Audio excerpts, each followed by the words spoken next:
The Vietnam conflict hasn't ended for some. Families of those unaccounted for wait for answers on the fate of their loved ones. There's an organization searching through the jungles of Vietnam and Southeast Asia to provide those answers. In our continuing series, Airman First Class Kane Faribaugh travels to Vietnam to see what is being done to gain the fullest possible accounting for POWs and MIAs. In this report, we'll show you the efforts of Joint Task Force Full Accounting through the eyes of men who have been to Vietnam before. For them, the issue is still very close to home. Going to these sites, one is impressed by the extraordinary effort that our government and these foreign governments are putting into the attempt to recover our MIAs. Extraordinarily difficult terrain, some of the most demanding terrain ever seen. War never seems to be fought in nice places.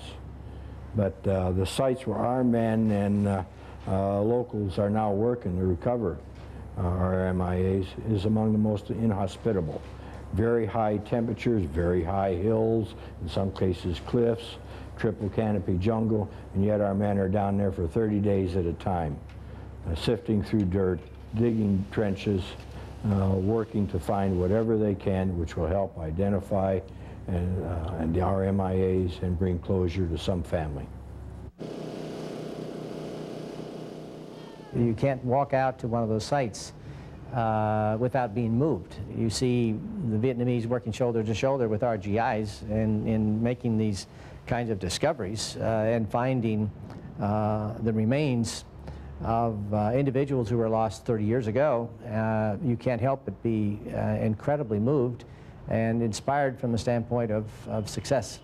And so I never go out there that I don't feel chills up my spine. Never in the history of any nation on the face of the earth, or of any people on the face of the earth, has as much effort and gone in to recovering remains as here in Vietnam, and indeed in all of Southeast Asia, but certainly here in Vietnam. It's a tremendous effort. I mean, time doesn't matter. There's no working hour limit on this. There's no expense limit on this. It's just the mission of finding a buddy that you intend to find and bring home.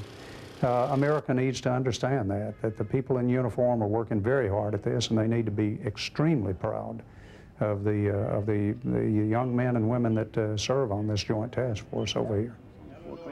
Okay.